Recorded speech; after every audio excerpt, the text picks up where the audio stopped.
Es lamentable que luego el esfuerzo de familias, los patrimonios se vean comprometidos lamentablemente porque un tercero se tenga que meter a extorsionar porque lleguen parte de estas denominados crimen organizado y de alguna manera, bueno, pues todo esto se va comprometido, solamente no nada más en las cuestiones monetarias, sino la tranquilidad y la paz, evidentemente de todos ellos. Y bueno, no nada más a esos niveles, sino también a las cuestiones familiares, extorsiones, a todos. Para eso queremos agradecer el día de hoy ese encuentro porque está aumentando, así se está mostrando ante esta estadística que se alerta al respecto de ello, estas llamadas y extorsiones, a Sofía Huet López, secretaria ejecutiva del Sistema Estatal de Seguridad Pública de Guanajuato, quien de nueva cuenta está con nosotros en tu casa. Bienvenida. Muchas gracias, Juan José. Muy buenos días y pues sin duda muy agradecida por poder platicar con el auditorio de estos temas que hay que ponerlos en su justa dimensión. Vienen evidentemente temporadas de aguinaldos. Ajá. Y seguramente alguien que no trabajó todo el año por alguna razón extraordinaria, muchas de ellas que está relacionado con que es un delincuente,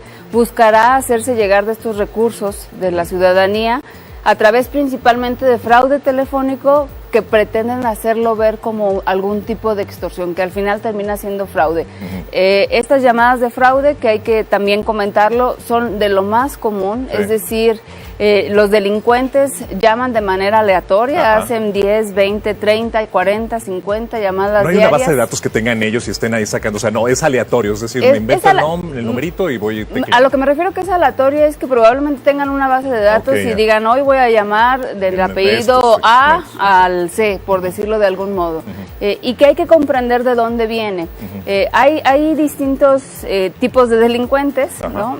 Algunos de ellos incluso hemos detectado hasta chavitos que ya con un poco más de inteligencia, me refiero en el modo de organizarse, realizan este tipo de llamadas y se hacen pasar, por ejemplo, como entidades bancarias, en donde incluso te pasan al conmutador, en donde te piden hacen los datos, todo el teatrito. Todo el teatro, cuando en realidad, y aquí el primer punto muy importante es que el banco nunca te va a llamar para decir que tiene detectada una operación fraudulenta. Por el otro lado tenemos delincuentes que muchos de ellos se encuentran purgando una sentencia. O sea, están en un penal, o sea, están en la cárcel y tienen acceso a tecnología. Todo el tiempo del mundo para estar buscando el argumento diario o el argumento distinto y ser creativos y buscar. Tradicionalmente, y lo correcto sería, que es como ocurre en Guanajuato, pues de inicio que no se ingresen teléfonos celulares a un centro penitenciario. O bloquear la señal. Y que si ingresan por algún descuido, la señal esté bloqueada. Aquí en Guanajuato, las personas que viven cerca de algún penal se darán cuenta que su teléfono, cuando se acercan, no funciona. Así tendría que funcionar en todo el país. Sin embargo, desafortunadamente no ocurre así. Entonces, estas llamadas principalmente vienen de personas que están confinadas, están encerradas, no tienen la posibilidad de hacer daño, pero tienen esa desfachatez de hacerse pasar, como bien lo mencionabas, por integrantes del crimen organizado, hablar con groserías, decir que nos tienen vigilados por toda la información que pueden obtener de nosotros en redes sociales y generar un escenario en donde la persona, a pesar de que no tiene más que una llamada que le hace sentir que está en riesgo, llega a su miedo y su preocupación a tal grado que deposita generalmente el pago, lo pide en una tienda de conveniencia o en una tienda departamental que ya integran bancos porque tienen un horario extendido. Entonces a mí me gustaría de manera muy concreta decirle a la ciudadanía cuáles son los puntos en los que tiene que poner atención para darse cuenta que se trata de un fraude telefónico en donde unas personas se están haciendo pasar por delincuentes. Muy bien, a ver. En primera instancia es un número que no conocemos. O sea, no está en nuestro registro, incluso hasta ese número desconocido en ocasiones. En ocasiones, número desconocido es un número telefónico que puede ser de alada distinta o incluso una alada de nuestra propia ciudad. En ocasiones lo que hacen también es comprar chips. Por ejemplo, en este caso de la ciudad de León o de la ciudad de Celaya o de la ciudad de Irapuato, para que nosotros creamos que hay una cercanía con nosotros, aunque se encuentren en Tamaulipas o en otro estado del país. En segunda instancia comenzarán en el modo más tradicional, porque hay sin duda una gran cantidad de vertientes, diciéndonos que están en la ciudad porque acaba de llegar tal grupo y que no nos quieren hacer daño. Para dejarnos trabajar necesitamos darles un pago, ¿no? Y se identifica como el ingeniero, como el comandante, como etcétera. Empieza a hablar mucho y muy rápido. ¿Para qué? Para enganchar más rápido a esta persona. le hace referencias de algunos temas y empieza solicitando cantidades muy altas. Obviamente una persona promedio que no puede pagar cientos de miles de pesos, comienza a decirles que no tiene esa cantidad, digamos ya como en un tipo de negociación, y las cantidades van disminuyendo rápidamente. Al delincuente le preocupan dos cosas. Una, que uno interrumpa la llamada, y dos, obtener el mayor monto posible en la menor cantidad de tiempo posible. Entonces, en ocasiones es la propia víctima que le dice, nada más tengo 2,000 pesos, nada más tengo 1,500. O sea, se enganchan con esas cantidades así exactamente, que están asequibles, ¿no? En este caso.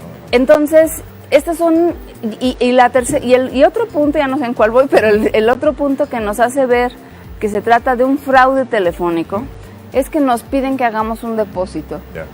El depósito no lo piden porque evidentemente el delincuente nunca va a poder pasar por él, porque, insisto, se encuentra encerrado en algún tipo de institución penitenciaria, o se encuentra del otro lado del país, o incluso del otro lado del mundo, por decirlo de algún modo. También existe, digamos, estos esquemas organizados a nivel internacional. Entonces esa persona nunca va a poder pasar por el dinero y por eso pide los depósitos.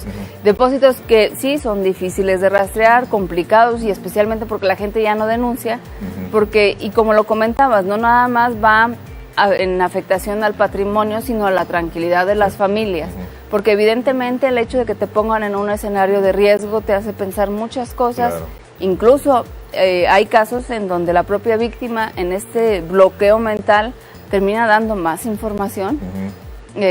Tengo a tu hijo, ¿a cuál? ¿A Pedro o a Pablo? Y ya evidentemente ellos, si quieres a Pablito que esté bien, tienes que depositar, etcétera, etcétera.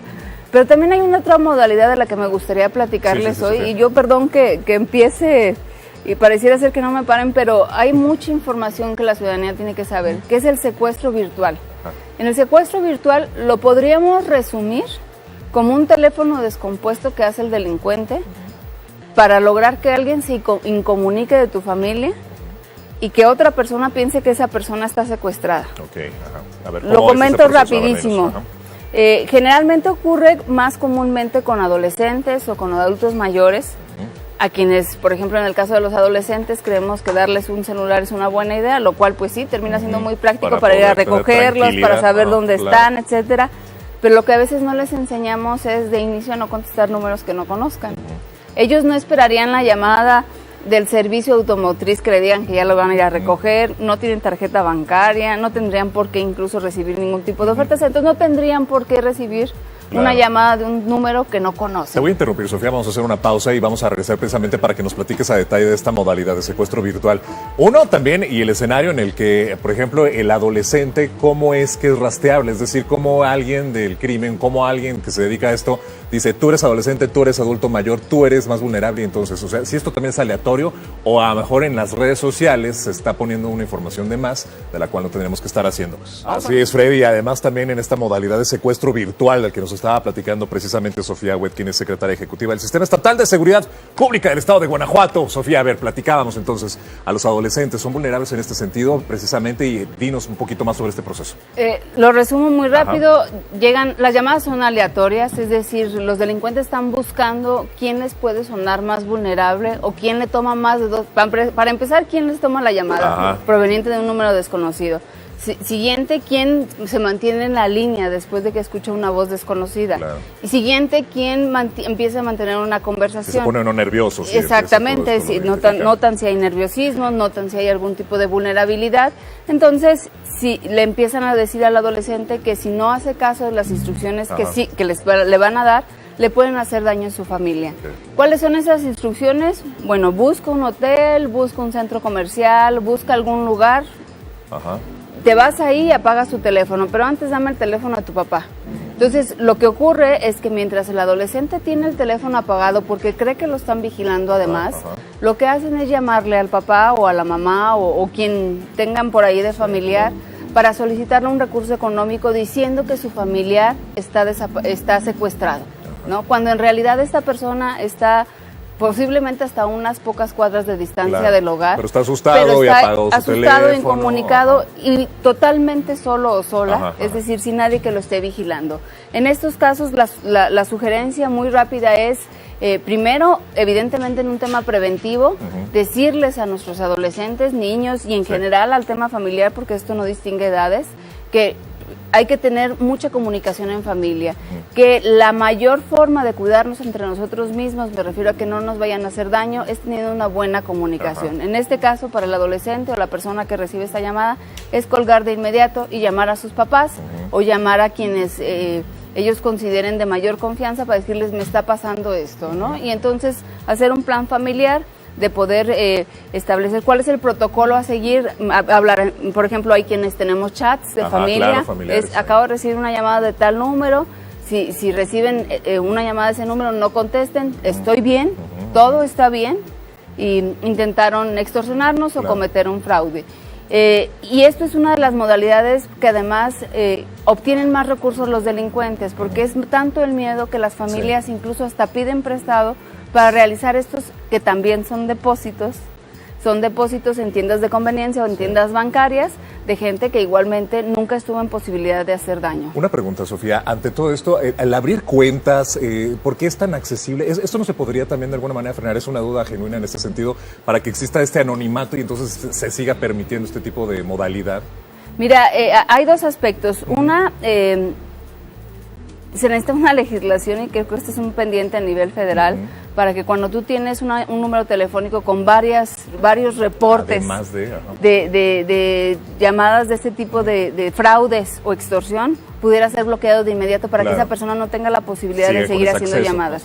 Que aquí la invitación es que marquen o consulten en el 089 la aplicación que tenemos, Emergencias GTO, si el número tiene antecedentes de reporte. Si tú lo ingresas y ves que tiene antecedentes, sabes perfectamente que se trata de un fraude telefónico.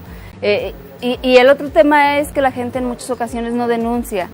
Por ejemplo, rápidamente, en el caso del secuestro virtual, si ya regresó esa persona contigo, si ya lo encontraste, a veces es tan duro el golpe emocional que lo que la gente quiere terminar ya con el tema y no denuncia. Y con temor de que pueda haber incluso un seguimiento. Porque, si no lo entendía, si no se dieron cuenta que era una trampa, podrán seguir con este miedo, ¿no? Y ese miedo lo que le sirve para el extorsionador es para seguir incluso solicitando montos. Entonces la información es muy importante.